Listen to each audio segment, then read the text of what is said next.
Good morning, everyone. This is uh, February the 3rd, 2019. Welcome to our Genie seminar.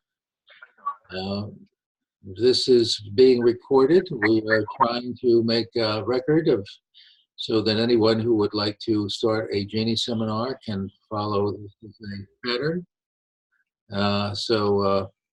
We just remind you that whatever you say, you're giving permission that it can be used publicly. We finished last week with the importance of patience, and today we have another unit on patience, how to acquire patience. So we'll get started in just a second. I just wanted to do a little bit of a reminder of one or two of our word switches. So it's important that we try to keep in mind these 7 word switches and try to use them on a daily basis. So I want to just go a quick review of the first word switch was thinking, the importance of thinking. Einstein told us that what makes us unique is our ability to use imagination. Imagination allows us to create stories because we're the only species that uses language. And because we use language, we can create stories. And stories enables us to tell stories from the past to the present to the future. So what's important about language and the ability to use imagination is that we have the ability, you see, to tell stories in our mind that are mental or spiritual, if you want to use the word mental and spiritual interconnected. They're not physical. And when we tell stories in our mind, we can create time and space. So we can create a history. If we create an accurate history or an accurate story, the critical part of that is it allows us to predict the future.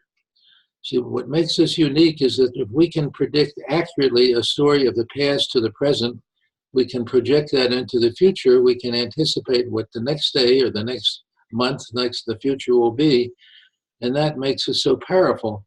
So another way of looking at this is that it gives us the ability to tell stories in accurate sequence. So that's the basis of the scientific method. So thinking instead of thoughts. If we're born, we've said, addicted to a way of thinking or thoughts, we're born with an animal brain that's been around for 1 billion years, does not have language yet, but think of the animal brain as a museum of all the things that worked in the past. Very critical. An animal museum, the animal brain is a museum of all the things that were successful in the past. And they preserve us. They are pre-wired to give us certain behaviors. But what Einstein is telling us, imagination is so important, more so than knowledge, because it enables us to not only predict the future by creating an accurate story of the past, but it also enables us to make mistakes in our mind. Our ancestors have, from the very first cell even, have learned by trial and error. So instead of learning by chance, by trial and error, we can learn by choice. So the power of thinking, you see, is that it's the use of imagination, and it is the source of our creativity. So it's such a powerful thing that, people asked, how do we deal with these negative thoughts when they come up? We get all these negative thoughts. Well, those negative thoughts are the addiction we have, you see, to the way of thinking that Einstein told us is no longer effective when we have weapons that are so destructive. So we are addicted to a certain way of thinking, and when we learn to tell accurate stories using imagination, we have the ability to predict their future.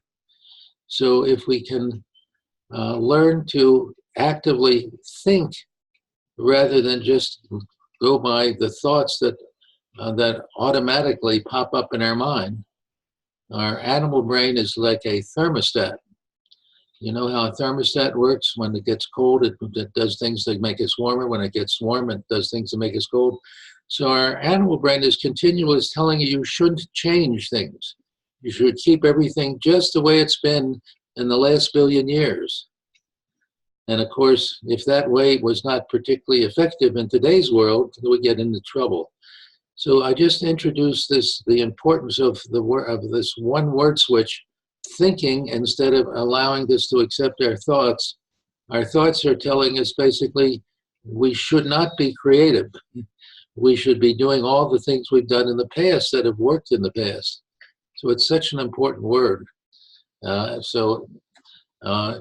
we learn each of these 7 word switches and practice them, it really changes the way we think. And that's when Einstein told us what we must do if we're going to save ourselves from what our knowledgeable people are predicting, that it's only a matter of time before someone pushes a button. So with that kind of an introduction, I want to move on now to our strand for the day. And I'm going to ask Brad to take it away with the second strand that we've had on the topic of patience. It's not the right one. Yeah, that's it.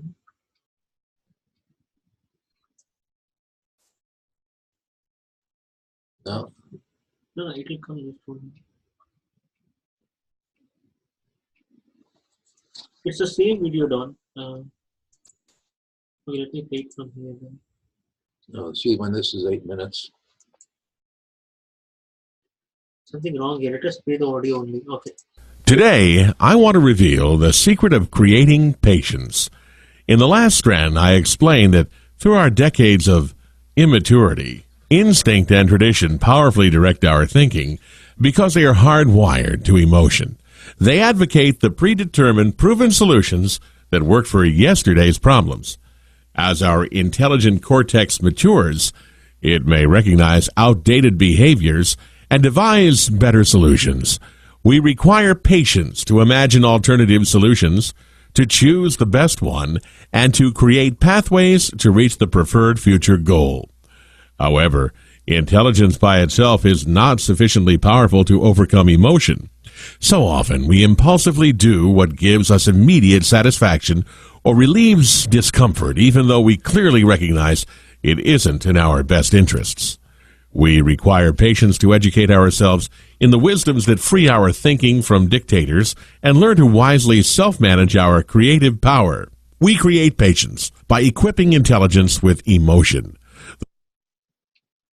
Oops. Sorry. Secret of acquiring patient.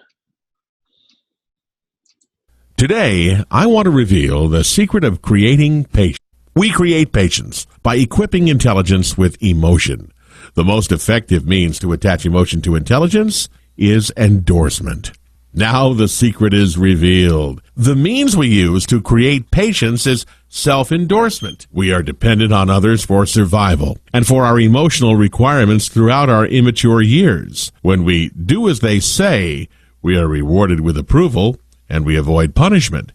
This is why we obey instinct and tradition, the early dictators who established the way we think during our prolonged immature years. As we attain sufficient physical and mental maturity, we can become our own source of endorsement. Self-endorsement, like patience, is an acquired skill. There are many easy-to-learn self-endorsement methods. There you have it. The secret of acquiring sufficient patience to become our own person is to free ourselves from dictators and assume responsibility for our life's experience is self-endorsement. Each self-endorsement skill serves as a new word switch to strengthen our willpower. Instinct and tradition are hardwired to apply yesterday's solutions to yesterday's problems. They are not equipped to flexibly apply the common sense problem-solving wisdoms we need to create new solutions to new problems. The outcome is often short-term gain at the price of long-term pain. Self-endorsement is the means by which we create the immediate emotional reward that frees us from instinct and tradition to pursue long-term gain. Self-endorsement skills create the patience to switch a traditional win-lose outcome to a win-win outcome. This is why I have included many easily taught self-endorsement skills in these strands, numbers 2, 16 through 24. I urge you to continue to seek additional ones from the many resources available. I have observed that the common tradition of most nurturers is to teach virtually every useful skill except those having to do with self-endorsement. We are taught a language, a religion, a political ideology, to whom and what we are to owe our allegiance, how to take care of our body, even what to think. Skills in emotional self-endorsement are not only not taught, we are taught not to do so. One person recalled the specific admonition from his mother. Saying nice things about yourself is bragging, egotistical. Praise only counts only if it comes from others. This is the reason so many individuals go through life as love junkies, addicted to others' approval. They become deeply distressed when approval is not forthcoming. The self-endorsement methods presented here, along with many readily available elsewhere, satisfy our need for immediate reward. They inspire us to pursue the common-sense solutions that are necessary for long-term benefits. Nature's and nurture's way of thinking become established early, long before we equip our mind to engage in advanced thinking using common-sense wisdom. Passively allowing our early way of thinking to prevail has far-reaching consequences. Each of our three masters, instinct, tradition, and common sense, self-mastery, competes to be our CEO to determine how our unprecedented new powers will be used. The hardwired perspectives of instinct and tradition dictate two-category thinking that divides the world into us and not us. Tribalism, old solutions to new problems, and win-lose confrontation. Each tribe,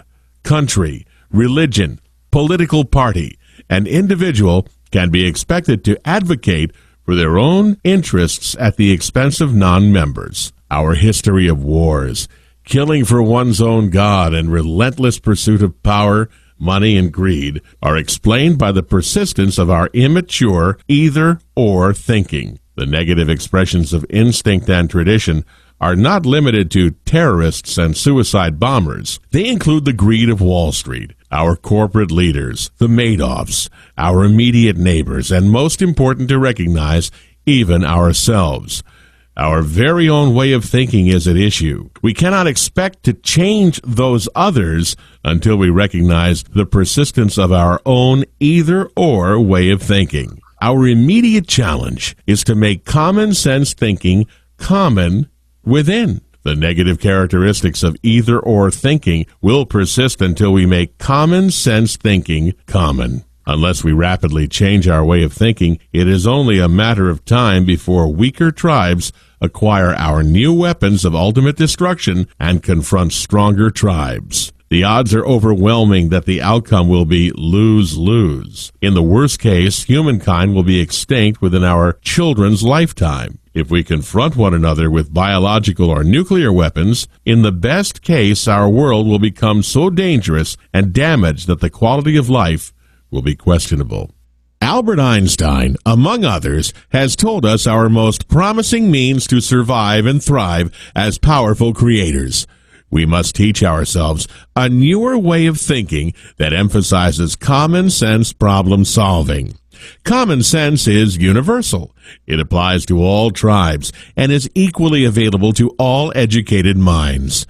It is the basis for both and thinking that recognizes our similarities and understands that we are members of one tribe, profess to have one God, and mutually benefit by collaboration that emphasizes our shared interests. Patience is required for mature thinking. Self-endorsement is our means to placate instincts and tradition's need for instant satisfaction and create the patience needed for common sense problem solving, for short and long-term preferred outcomes. Common sense thinking is the last of our three masters to develop both historically and individually. Historically, humankind has come a long way in elevating ourselves from our ancestors. Though far from perfect, we have established an enduring civilized society. On an individual basis, it is quite apparent that instinct is sole master at birth. Then tradition gradually dominates instinct. Sometimes they become powerful partners. Our ability to really free ourselves from our early masters does not reach its peak until our late 20s or early 30s. Our most important work in progress is popularizing a newer way of thinking that applies universal common sense wisdom to new knowledge. Our generation is the first confronted with a ticking doomsday clock, warning us that we must take urgent action to prevent self-annihilation. We need to hurry up growing our patience to popularize Einstein's solution. We need to selectively replace the problem-solving solutions of instinct and tradition that are dangerous when applied to new knowledge. We have no viable equivalent choice, so let's not waste time. Become one of the each one, teach one leaders to spread a newer way of thinking and create as many mental wealth millionaires as we can. I'll go back now. So we're back. But thank you, Brad, for that narration. Well done. I think you can see that we're beginning to get more explanation of the importance of these word switches, how words are so critical in changing the way we deal with life, and begin to understand a little bit from our history why these things work, rather than simply do them because it's suggested we do them. The marvelous thing, though, is if we just change our words, it changes our behavior and changes the way we feel and act. But if we understand why they're so important, as was explained, for example, in the last word switch, then we begin to have a little more motivation and a little more interest in following some of these ideas, rather than just listening to somebody saying it's a good idea, to substitute I think I can for what our animal brain is always telling us: keep the thermostat the way it's always been for the last billion years. Our animal brain is continually telling us if it worked for our ancestors, it ought to work for today. If we learn to identify with our religion and our flag, and that's the answer, and forget about all the other tribes, they don't count anymore. We dehumanize others. That's sort of what happens in war, isn't it? So that's the whole powerful this. So the talking stick is open, and as I recommend that if you can relate this to your own life, personal experience, you'll get more out of the wisdom that comes from these new ways of looking at things.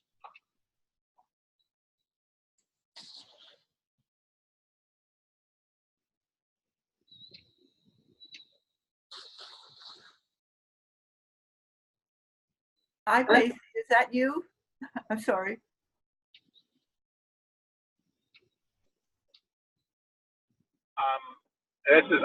I'm not sure if the answer is Pacey, but I'm in the car.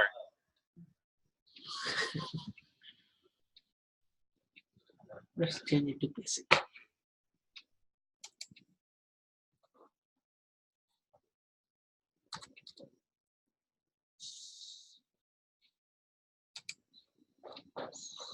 Can you hear me?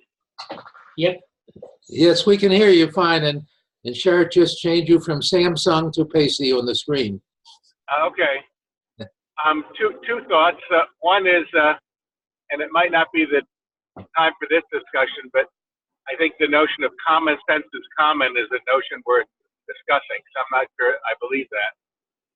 But the other thing that stood out to me was the description of what creates patience. I thought in your description you said, patience is created when, emotion informs thinking or something. I'm not sure I quite have that right. But from my perspective, it seems to me that it's just the opposite of that notion that I may have misunderstood. And I think patience comes when thinking, tempers immediate response, or thinking tempers emotion. And it just seemed to be the opposite of what I understood, but I may have misunderstood it.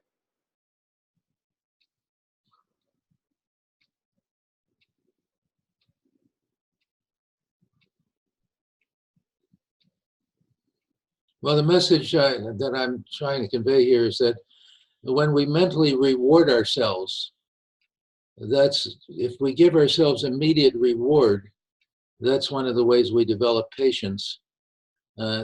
Prevention, which we're really talking about, we want to prevent the negative behaviors that may occur in the future.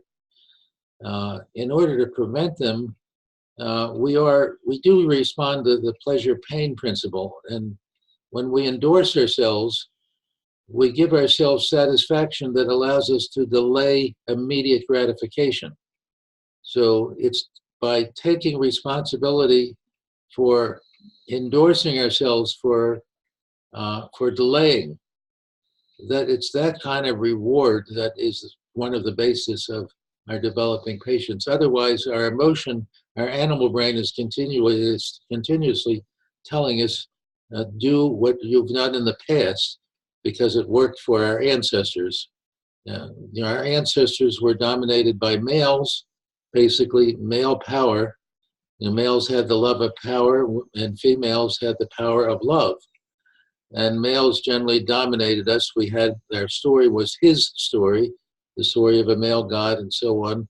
And our history is defined by males from beginning with teeth and sticks and stones and going to bows and arrows and rocks and bombs and now nuclear weapons. So we've continually in our history tried to make more and more powerful weapons because males have dominated in the past. So that gets to, I don't know if that helps as my explanation, but if you have a different explanation, let's hear, if you think that that's a wrong idea. But what I've tried to convey is that it's the use of our ability to endorse ourselves now that enables us to delay gratification and to say no to our animal brain that's continuously telling us. Whenever we're creative, we're doing something different than we've done in the past. It's stepping out of our shell. It's getting into a more dangerous situation when we stop doing what we've always done in the past that's worked. And what Einstein, you see, has been telling us is that we've done in the past, which is develop more weapons and so on and become more powerful, is no longer working if every monkey, every tiger, isn't armed with teeth anymore. If every monkey were armed with a nuclear weapon, you can imagine what would happen to our world when animals fight and so on. They usually fight until somebody is dominant and then they stop. Human beings usually fight until we kill somebody.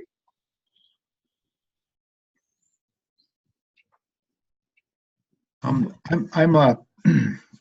try to take a crack at what Pacey was kind of going after. This is complicated, very complicated in the sense that it's not that clear what the logical threads are that are pulling this together. Might because there's a lot of complexity, and it also might be I'm kind of simple-minded. What I'm taking out of this is that, at the emotional level, the first thing emotionally you want to do is say, give it to me now. I want it my way, and I'll bang you on the head if you don't give it to me the way I want it. I think the expansion here is just saying that if you temper emotion with thinking, and I think what you're suggesting that is in order to lock in the idea that you think about something before you immediately act, you're trying to tie the thinking with emotion also, because emotion, so that it's not just dry intellectual, reasoning, which isn't that persuasive. But if you can sort of temper the intellectual with emotion itself and sort of expand an emotional compact to or component to the thinking, then you're more likely to think. so the thinking itself just isn't something that, well, it's just going to keep me from doing what I want to do. But, if you endorse yourself for thinking, then, rather than just reacting, there's some emotional satisfaction from doing a little bit of thinking first. I think, is that kind of, get at the point of where the emotional self-endorsement comes in, is you want to bring the thinking piece of it into an emotional realm so it's more likely to stick. Well, when we give ourselves immediate pleasure, it allows us to delay action. Our instinct and tradition is telling us to do what was done in the past, which was basically be prepared to fight or run. And if we instead say, gee, if I can, even though I'm not making music when I'm blowing this horn, this trumpet, I can think that, I can picture myself in my imagination being able to play a nice melody. So I can think now, if I can say no to that nice looking cream pie there, and I really do want to lose this weight, and I'm endorsing myself for my patience, for being able to play this. So we're learning to give ourselves some emotional endorsement by the way we think, as opposed to just listening to the animal brain, which is saying, when somebody gets in your way, just strike out and get him out of your way. Remember, every child is born with that instinct, I want what I want when I want it. Mm-hmm. The child is impatient, and we're generally impatient. But most things that are worthwhile in life take a lot of work and practice before we achieve what we want. I mean, if we build an automobile, for example, whatever we want to do, if you want to build a retirement program, you have to have patience. It's easy to spend your money today and say, forget about tomorrow. And that's, I think, what Einstein was telling us, that thinking for a billion years has worked in the past. Mm-hmm. But today, if we continue to do this, when we no longer have a win-lose situation where some people get defeated and you have a winner and everybody goes on and recover, it's always been war followed by cure. But in today's world, what Einstein is telling us is, today's war, there's no second chance. And until we realize that, until we teach ourselves patience and put off some of our immediate pleasure for long-term gain, it's not just our life, but are we going to thinking of our children and the next generation? So we tend to behave what's going to satisfy us in our time and in our lifetime. But our ancients, our wisest people are saying, think in terms of at least to the seventh generation. We've got to think in terms of tomorrow, not just today. And in order to do that, we do that. We're capable of doing that because we have this ability to use words and imagination. Now, I realize it's a little complex, especially when we've been addicted for years and years of thinking a different way. It's very difficult to change. That's why I've also suggested that the Genie seminars are really lifelong education. If we're addicted, we've been taught from the time we're born that as was mentioned when Brad's commentary, love and approval only count when it comes from others. We grow up with the idea that we are like love junkies. We're so influenced by our instinct and tradition, what others have told us we should do. It gets that another word in our 7-word vocabulary. When we use the word could instead of should, we're inviting ourselves to be creative. The should word is telling us what other people have wanted us to do, what our ancestors have said worked for us. So we've got to find a way to reward ourselves immediately in order to prevent something from happening in the future that we now can anticipate if we have an accurate story. If we understand that what our future is like, and the most expert people are telling us, unless we change the way we're thinking, it's only a matter of time before somebody pushes a button, because so many people now are going to have access to the button. It's not just that one. For most of our 3.5 billion years, no one has had a button. And then in 1945, around the 1940s, one country had the button. And then 2 countries had the button. And now we're having lots of people who have 9 countries have the button, and then there are probably maybe millions of people who have the ability to learn how to get to the button using our cyber technology and so on. So the world has changed so dramatically, and we don't realize it. I just want to comment one other comment that I found very interesting. Somebody pointed out, you know, what's happened because we've discovered the scientific method not long ago. Because we've discovered the scientific method, we are creating evolution thousands of times faster than nature has. It took 3.5 billion years to make very slow changes. And look what's happened just since the last 100 years. We've gone from the horse to the automobile to the airplane, and now we're in the interstellar space. And now we've created weapons that are being distributed. Now children are not fighting with fists anymore. You know, why is that we have these mass massacres that we've never had before? We're arming people not just with fists and teeth now. Kids have access to AK-17s or whatever the correct number is. The world is changing so rapidly, but we're still addicted to an older way of thinking. And unless we can change that very rapidly, we've only got, the experts tell us we've got less than 10 years, and the change could happen any moment now. We've already had incidents where we've been so close to somebody pushing the button.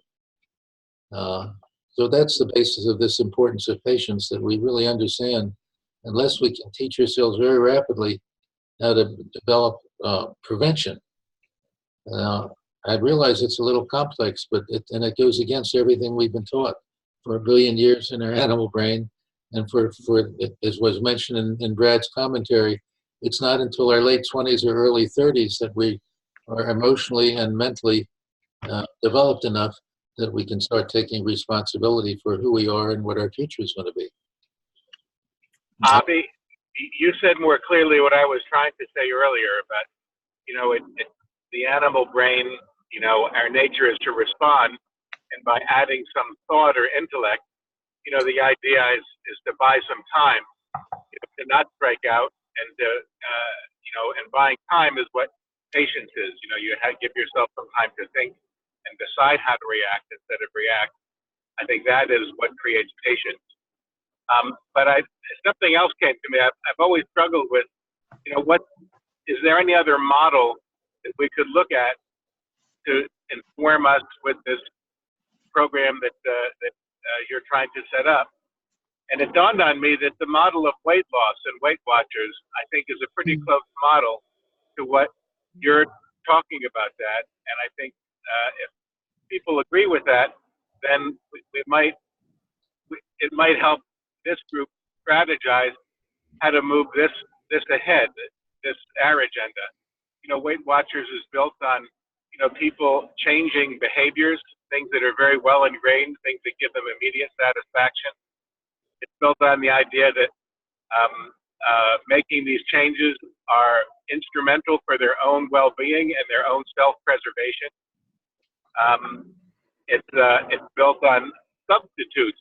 You know, the idea that you might want to satisfy yourself with a binge or that dessert, but maybe you can satisfy yourself with this, you know, with this bunch of celery sticks or carrots or a low-fat meal. And but I think, to me, and maybe I'm off base, but it's the first time it seems like there's some other model that struggled with the same kind of concepts that you're trying to develop here, and there might be something to learn from that. The last epiphany, and then I'll shut up, is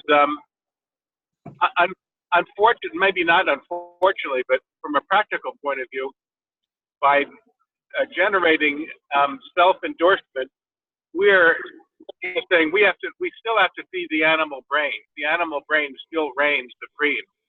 We can use our intellect to try to eat the carrot instead of the eclair, but our animal brain is still demanding that there's something else. It still wants immediate satisfaction, and even if that, you know, a stripped down satisfaction is celery, and even more stripped down satisfaction might just be intellectual endorsement. But either way, we're still feeding the animal brain by giving it something right now and we're just trying to convince it to be satisfied with something different than what it actually wants.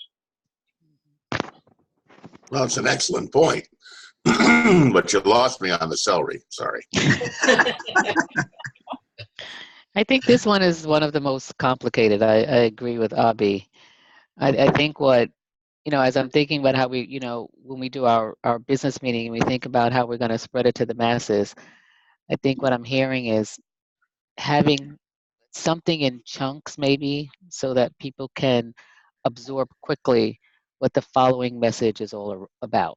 I think that would be helpful, right? So if and we can't always boil it down to a sound bite, but we maybe boil it down to a very easy to digest chunks of sentences. So if what I'm hearing today in this one is the self-endorsement, it's endorsing yourself for not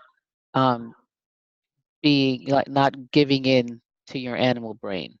So you should be rewarded. You should think about the self-endorsements to reward yourself for thinking before acting, because that's going to build patience. I think that's what I'm hearing as the message. But I do think to the whole point about serving the old brain is we as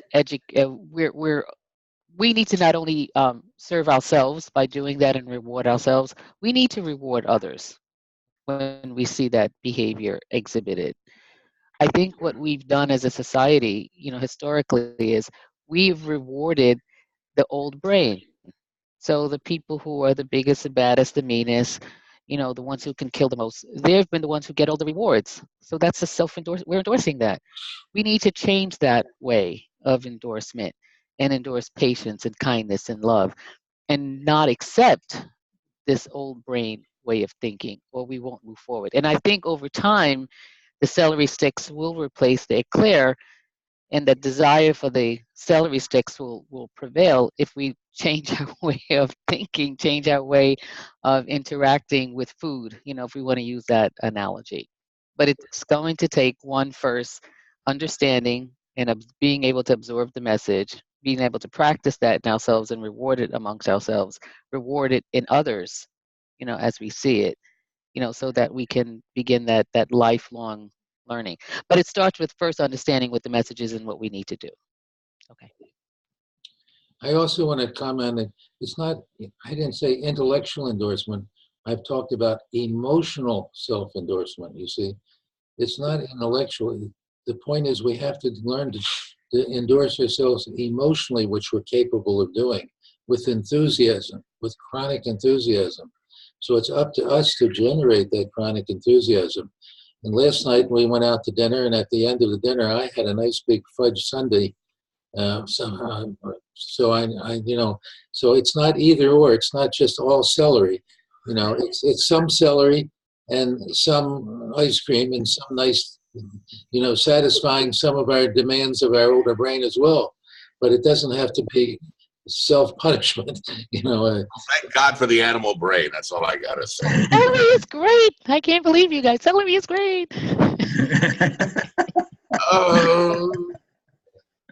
Before breakfast yet, I got to hear about celery. One of the things that I've thought about for a while is hooking up what we do for ourselves personally and world peace. That's been a question in my mind for a long time, and I'm starting to get it, I think. The idea of delayed gratification and self-endorsement for not doing something you want to do really relates to the world situation as well as our personal situation.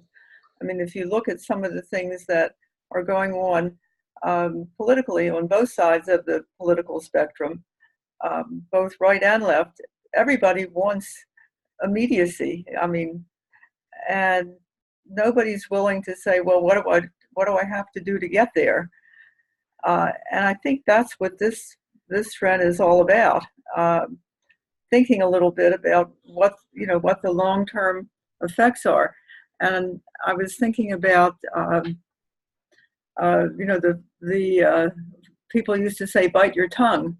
You know, if you're going to say something that's makes you feel better, that's going to be very hurtful or make somebody else very angry, before you say it, you bite your tongue and just hold off a while and think about what are the implications of what you have to say. How is that going to further the cause that you want? The other thing that I forgot where I heard it, but you wear a rubber band around your wrist, and every time you have a hot fudge sundae or something not in your master plan, you sort of snap this rubber band and cause yourself a little bit of pain just to remind yourself what it is you're doing. And things like that are kind of gimmicks, but they do work. You know, they do get your attention, and maybe you'll think a little bit better or a little bit differently after you feel that little twinge.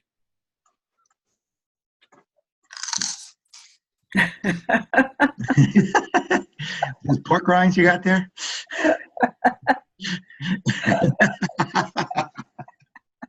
I'm sorry. You got me hungry. You look kind of happy too, Brad. You don't look sad. You look kind of got like I'm eating, like eating somebody's lawn. Back to the matter at hand. So the way Brad is saying, it looks like I'm eating somebody's lawn my entire life. Me being probably the only pure vegetarian here. One of the things that I associate this and everything probably with the formula that you gave, Don, the AAA formula. You know, the first we become aware of an environment, right? Of our environment or a particular situation. Conscious awareness. Yes, conscious awareness, and then we have our own assumptions, and together they both elicit an action on our part. So I'm thinking that the having more patience or creating the patience part is the assumptions, part of the assumptions. Is that correct? Mm-hmm. Yeah. So one of the things that I read or I was aware as a child was from the old Indian text of Bhagavad Gita, where the God said, all you have in your hand is your efforts. The fruits of your labor or the results of your effort are in my hand. So dissociate yourself with the results and associate yourself with the action. That is what is in your domain. Do it and forget the rest. So that is a very good formula for having patience, because all the patience is lost only because when we see we are not getting the actions that or the results that we at least want from a particular action or in a situation. That's my thought. I think in my mind, as I think about this, there's a local part of this. How can I make, improve my own lot in my own life, and increase my own enjoyment in life and satisfaction? And then, how do I save the world? And I don't, there's a huge span between those two. What I can do for myself locally, I can understand, and it's more heartfelt, it's more direct. And I think I can make the argument to myself that if I do certain things locally, they'll tend to spread. People see that I'm happy or I'm doing good things or paying it forward, then the people around me will do that. And I think they really may be directly affected. And I think maybe that is sort of a roadmap to get to something as big as stopping nuclear holocaust. But I can do the local piece, and that part of it I can kind of make sense to me. But I guess I can do what I can do for the nuclear holocaust piece of this, but I'm limited in what I can do, other than sort of share maybe another way of thinking with it. So that's in my mind, I can get my arms around the local part. It's harder for me to get my arms around the global part. And one other comment about the common sense piece of this is that I think one of the fallacies of common sense is if you ask anybody, do you have common sense? Most people will say yes. The problem is, I think, but if you look at most people's political stands and most people's view of, what motivates them and who they identify with, they really disagree. You know, a liberal agenda and a conservative agenda are quite a bit different from each other. And if you ask either of those folks, do you have common sense? I think both of them will say, well, of course, this is obvious that this is the right way that humans should interact with each other. So I think that, the appeal to say, if you just have common sense, everything will sort of come in a line. I think the problem is, that common sense really is not so common. There are things you can do, if you can influence, if you like, Pacey was talking about the other day that, he wasn't such a keen fan of Trump, and he was waiting in line behind a fast food restaurant, in the drive-through, and, he saw that, he was waiting and there was a Trump sticker in the car in front of him. He was all pissed off because, first he had to wait, and of course it was because that damn Trump guy was in front of him. And then when he drove up to the window, somebody said he bought him a cup of coffee, and he kind of changed his view a little bit. So those kinds of things maybe do bridge a gap or help bridge a gap. But the idea that you can appeal to somebody and say, my way is the common sense way, that's a hard sell, I think, for the human species. And I think it's getting harder. It's looking for those things that really do influence and create common understanding, become a challenge. And I think they're there. I've seen the people that I've seen that have been influential in me usually do it through words, but, usually have kind of well-reasoned thoughts of why they believe it and why they're convinced, that can affect others. But that element of common sense of how do you influence and persuade others, and I think what's at operation in a lot of groups is not necessarily the same thing or aligned at this point. What's your definition of common sense, Omi? Well, it's what makes sense to me, of course. Yeah. I think if you, I hadn't thought about it until you asked me, Sharat. I guess, if I sort of say, is there something that we can all agree on that, is where we all would like to be? And, are doing those things that are consistent with that common goal would in a sense be common. I know, and I always beat up on my wife about this, but, I'm convinced that, our communications are somewhat limited because she doesn't really hear what I say. She already knows what I'm going to say. And because of that, what I say doesn't really get through. And really, no matter what I say, it doesn't make any difference. This could be very deliberate on her part, It's heartfelt, I can assure you. And his view is there's different ways of looking. People have different ways of seeing things and looking at things, and there's really not a right or wrong. There's the differences. And well, you veer off into the subjective. Well, what I would argue is that there's a concept in technology called Shannon's communication theorem or principle.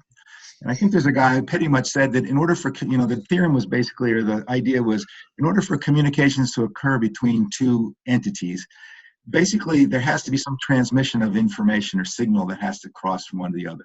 In other words, if I don't listen, if there's a signal coming in and I don't pay attention to it and I just assume I know what it says, let me word it this way. If the signal coming in, there's not enough information to really carry any information about it, then information can't come through. So if I have a choice of just saying two words from point A to point B, and and I try to interpret that, if the signal is too thin, I can't really get the information. For example, if the only one word can come through and the word is okay, and I can kind of read from that, well, okay, that means the other person is okay, I've got some information. And let's say that channel opens up to two words, and the second word is not okay. You can say that if that channel is squashed down so I can only get one and only one word through, I can't really communicate. I can't really get the idea across. If I can get two words through, I can get more of an idea across.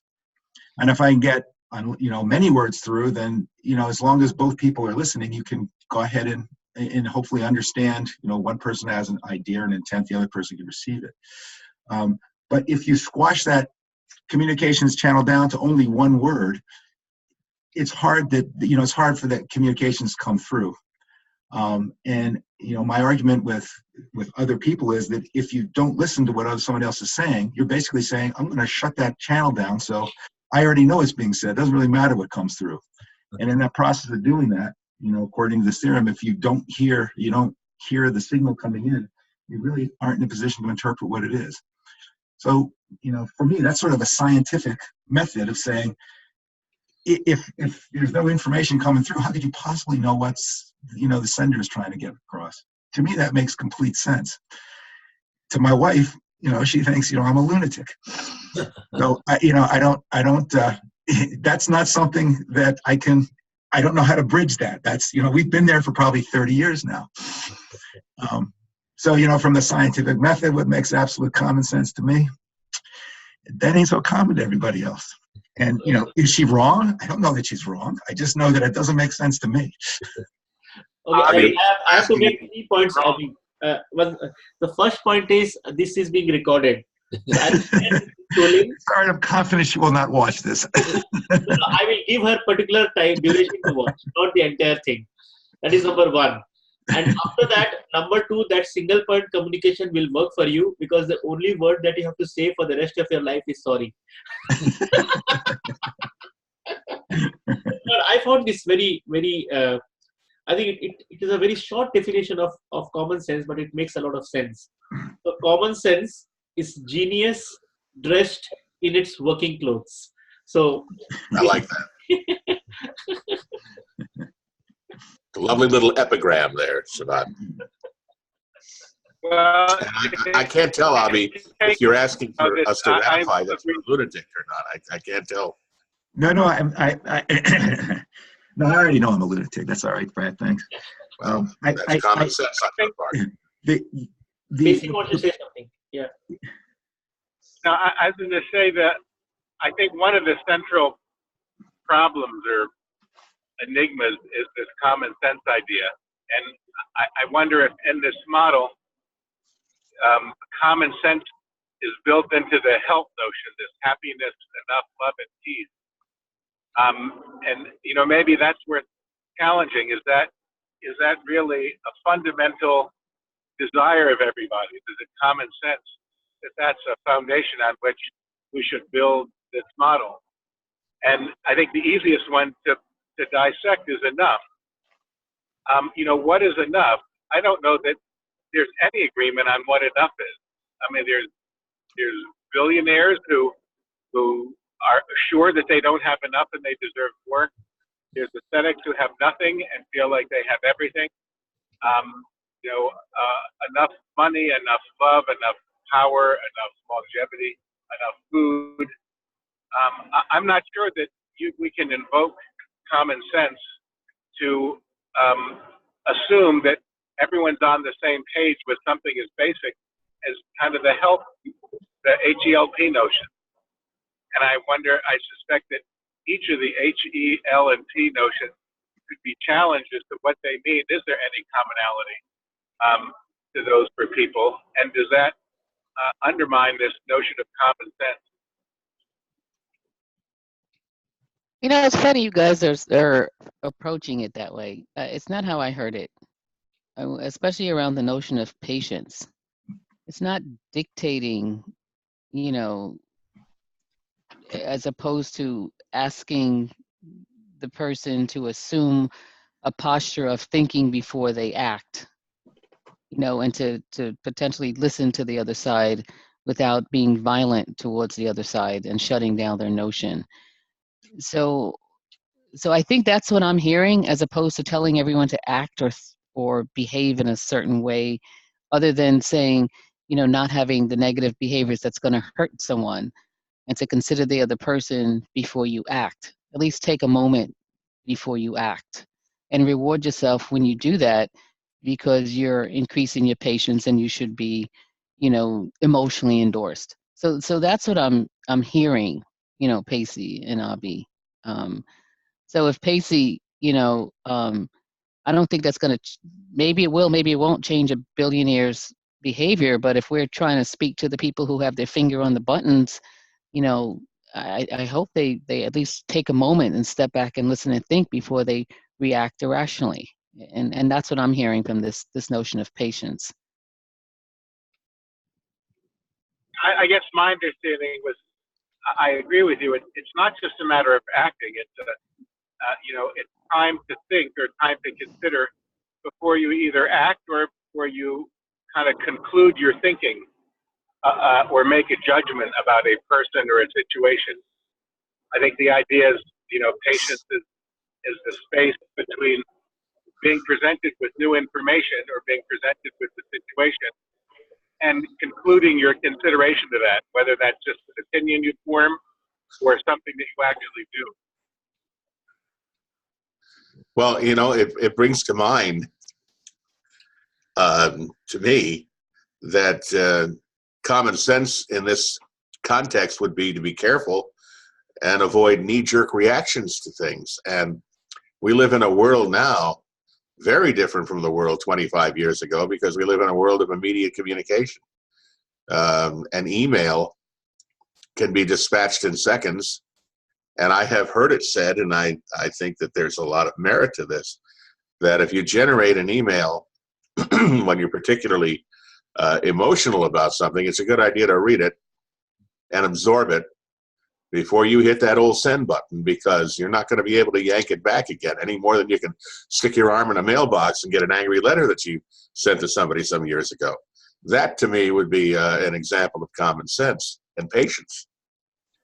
Well, we're enduring just the opposite. I'm driving to East Hartford. I just passed a billboard for Trinity Health. It said, "Better health faster." We're constantly barraged with "get it now," get it faster. And everybody knows that health really doesn't come that quickly. Losing weight, exercising, eating well, learning how to stop smoking or drinking. But we still live in a world that prioritizes that and markets that. And people love to eat it up, literally. Well, so there's a culture that very much works against this notion of patience. That's why we need more celery. We're getting near the end of our hour, so if you'll have some last comments, please share them. I just say I like the way that Brad, when he reads those, when he reads off the earlier part of our presentation, I don't even see his lips move. I think that's pretty clever the way he does that. It's the influence of that great philosopher, Paul Winchell, that stays with me. Does anybody but us know who Paul Winchell is? I know who he is. Okay. He invented the winch. No. Josephine, he was a great ventriloquist. And he had a dummy, so I related to it.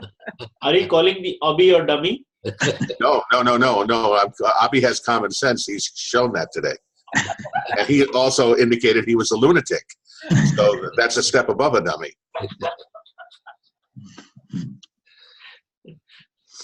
Katie, you haven't said anything. You have any comments? Well, I was actually thinking that in presenting this data to the world, that the common sense thread was so powerful, that it's, as we look at things, it's easy to point out to people that we're typically run by our instinct and our tradition. So if we can step back and look at the bigger picture and ask ourselves, so why are we proceeding in this manner, that it might help to spawn this mastery of thinking.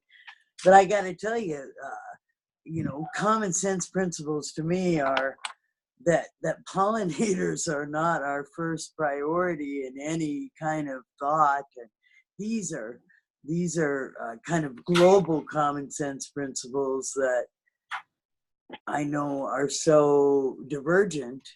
And anyway, I just think that is a really relevant talking point about talking about changing our behavior and language and trying to get adopt a newer way of thinking. I really appreciate your wisdoms that you all share, and Brad just makes me laugh every time, and that he delivers such a great message. And so where we go, I don't know, but loving you all, appreciating you all, and that's about the thoughts I had today. Basil, do you have any comments? No, I think it was an interesting discussion. Basically, I had a comment related to the overall peace project and the website, etc. So, because we have been planning to redesign it and create a new site, so how can we best get feedback, etc. Maybe in the next call we can try to give that some time to get a feedback on the new design. Pearl, any comment? This whole thing on patience and acting with common sense.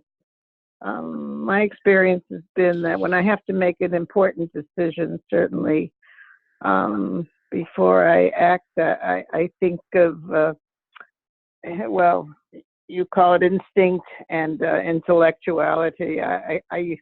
I've called it head and heart together to make better decisions. So I guess that covers the emotional part of it as well as the instinctual part of it.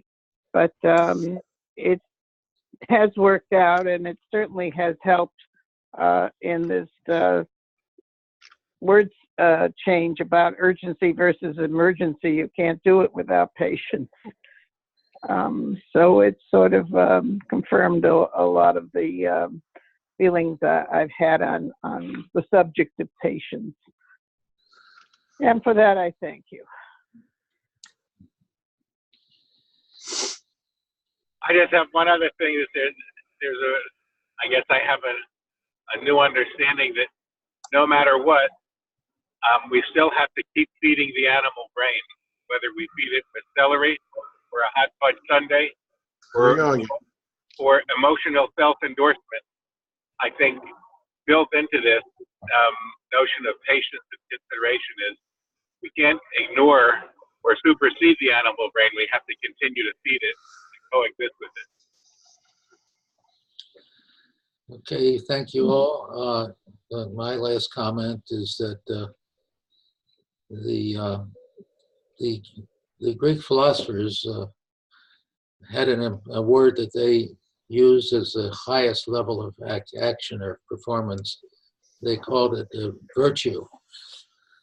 You know, the idea of veritas comes from the Latin word veritas, meaning truth. And if you think of truth as the ultimate of common sense, it's what works. You know, there is one level of cause and effect. There is one source of truth. And one of the characteristics you see from my experience in working in the addictions is that in virtually every addiction, the addict thinks that he has the truth, that he really believes that he must have his alcohol in order to get along. You know, the person who says you don't need your alcohol, to the alcoholic says, well, you don't understand, I can stop whenever I want. The characteristic of addiction is that we don't realize how addicted we are to what we think is common sense. Now, just because we believe we have common sense doesn't necessarily make it common sense.